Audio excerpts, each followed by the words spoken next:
শক্তিশালী মিলিশিয়া নেতা আবদেল ঘানি আল কিকলি হত্যাকাণ্ডের জেরে আবারও সহিংসতায় জড়িয়েছে বিভিন্ন সশস্ত্র গোষ্ঠী। পরিস্থিতি এমন পর্যায়ে পৌঁছালো যে বন্ধ করে দেয়া হলো সব স্কুল কলেজ, জারি করা হলো জরুরি লকডাউন। যে দেশটা একসময় ছিল আফ্রিকার সবচেয়ে স্থিতিশীল ও সম্পদশালী একটি রাষ্ট্র, সেই লিবিয়া আজ বারবার ফিরে যাচ্ছে সংঘাতের একই চক্রে।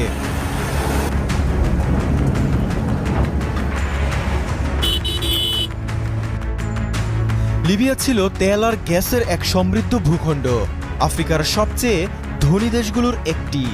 দেশটির বিপুল সম্পদ থাকায় লিবীয়দের কর দিতে হতো না। শিক্ষা ও স্বাস্থ্যসেবা ছিল বিনামূল্যে। তেল বিক্রির টাকা দিয়েই চলত রাষ্ট্র।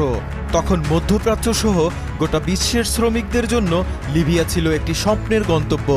কিন্তু এই সমৃদ্ধির অন্তরালে ছিল এক ঘোর অন্ধকার।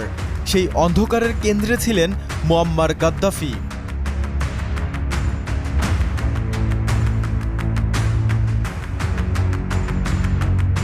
গাদ্দাফি লিবিয়ার শাসন ক্ষমতায় ছিলেন দীর্ঘ ৪২ বছর। ১৯৬৯ সালে তরুণ এক সেনা কর্মকর্তা হিসেবে ক্ষমতা দখলের পর তিনি গড়ে তোলেন কঠোর একনায়কতন্ত্র। তার সময়ে দেশটিতে রাজনৈতিক দল নিষিদ্ধ ছিল, মত প্রকাশের ছিল না কোনো সুযোগ। তাকে বিরোধিতা করা মানেই ছিল কারাগার, নির্যাতন কিংবা গুম হয়ে যাওয়া। হাতিয়ার ছিল মুকাবারাত এল জামাহিরিয়া নামের এক ভয়ঙ্কর গোয়েন্দা সংস্থা। বাইরের দুনিয়ার কাছে গাদ্দাফি ছিলেন এক বিতর্কিত চরিত্র। কেউ তাকে দেখতেন আফ্রিকার বিপ্লবী হিসেবে, কেউ বলতেন নির্মম স্বৈরশাসক।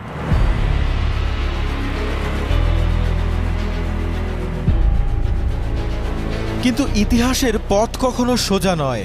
২০১১ সালে আরব বসন্তের ঢেউ যখন তিউনিসিয়া ও মিশর হয়ে লিবিয়ায় আঘাত হানে, তখন পরিস্থিতি দ্রুত বদলে যায়। সাধারণ মানুষ, বিশেষ করে তরুণেরা রাস্তায় নেমে আসে। গাদ্দাফির দীর্ঘ একনায়কতন্ত্রের বিরুদ্ধে তারা দাবি তুললেন পরিবর্তনের, গণতন্ত্রের।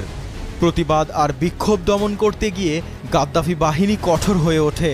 তারা সরাসরি অস্ত্র প্রয়োগ শুরু করে।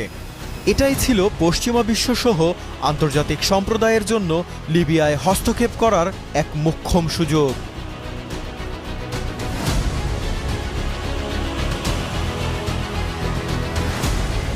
জাতিসংঘ ১৯৭৩ নম্বর প্রস্তাবের মাধ্যমে লিবিয়ার আকাশে নো ফ্লাই জোন ঘোষণা করে। তারপর ন্যাটো বাহিনী শুরু করে ব্যাপক বিমান হামলা। গাদ্দাফির সেনাবাহিনীর বিরুদ্ধে যুদ্ধে নামে বিদ্রোহীরা। পরিস্থিতি দ্রুতই নিয়ন্ত্রণের বাইরে চলে যায়। অবশেষে ২০১১ সালের ২০ অক্টোবর সিরত শহরে পালাতে গিয়ে ধরা পড়েন কর্নেল গাদ্দাফি। বিদ্রোহীদের হাতে আটক হওয়ার পরই জনরোষের মুখে তিনি নিহত হন। উল্লাসে মেতে ওঠে বিদ্রোহীরা, কিন্তু বাস্তবে গাদ্দাফির মৃত্যু ছিল লিবিয়ার নতুন আরেক সংকটের শুরু।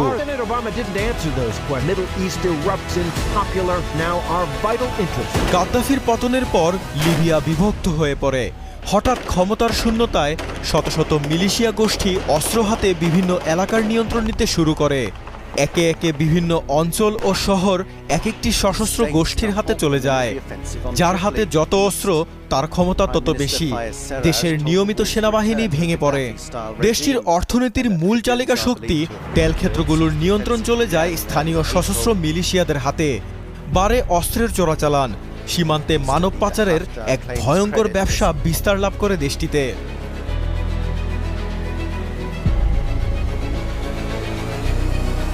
কিছুদিন পরেই মিলিশিয়া গ্রুপগুলো নিজ নিজ ক্ষমতা বিস্তারের জন্য একে অপরের বিরুদ্ধে লড়াইয়ে জড়িয়ে পড়ে। শুরু হয় তীব্র গৃহযুদ্ধ। জাতিসংঘের মতে এই অরাজকতায় প্রায় ৩০,০০০ নিরীহ মানুষ নিহত হন, আহত হন ৫০,০০০-এরও বেশি। ঘরহারা হয়ে পড়েন অন্তত ৫ লাখেরও বেশি মানুষ।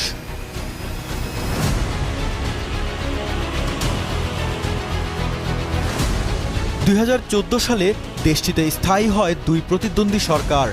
একটি ছিল পূর্বাঞ্চলের শহর তমরুকে, অপরটি ছিল রাজধানী ত্রিপলিতে। উভয় সরকার নিজেদের বৈধ দাবি করতে থাকে। দুপক্ষই নিজস্ব মিলিশিয়া বাহিনী গড়ে তোলে। ত্রিপলি সরকারকে সমর্থন দিতে থাকে তুরস্ক, কাতার সহ কিছু পশ্চিমা দেশ। অন্যদিকে পূর্বাঞ্চলের তব্রুক প্রশাসন পায় মিশর, সংযুক্ত আরব আমিরাত, রাশিয়া সহ কিছু ইউরোপীয় দেশের সমর্থন। এই বিদেশি হস্তক্ষেপ লিবিয়ার সংঘাতকে আরও জটিল করে তোলে।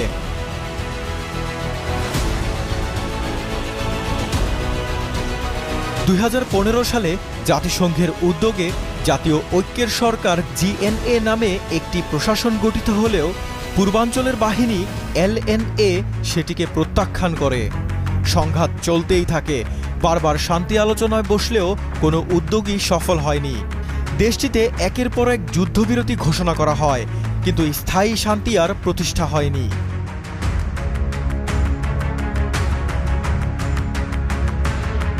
এখন 2025 সাল, 14 বছর ধরে লিবিয়ার মানুষ দেখেছে কিভাবে একটি বিপ্লব তাদের স্বপ্নকে বদলে দিয়েছে ভয়াবহ এক দুঃস্বপ্নে।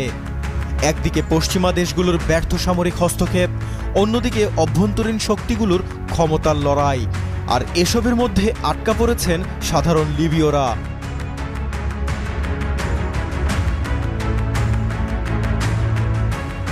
পশ্চিমা শক্তিরা লিবিয়াকে গণতন্ত্র দেওয়ার নামে অভিযান চালিয়েছে, কিন্তু তাদের খামখেয়ালিপনা ও পরিকল্পনাহীনতার জন্য লিবিয়া আজ এমন এক রাষ্ট্র যেখানে গণতন্ত্র নেই, শান্তি নেই, অর্থনৈতিক স্থিতিশীলতাও নেই। সমৃদ্ধ লিবিয়া আজ বিশ্বের অন্যতম যুদ্ধবিধ্বস্ত ও ব্যর্থ রাষ্ট্র। লিবিয়ার এই দীর্ঘ সংকটের শেষ কোথায় তা কেউ জানে না, কিন্তু শান্তি প্রতিষ্ঠার পথে সমাধান যে আরও জটিল, আরও কঠিন তা এখন একদম স্পষ্ট।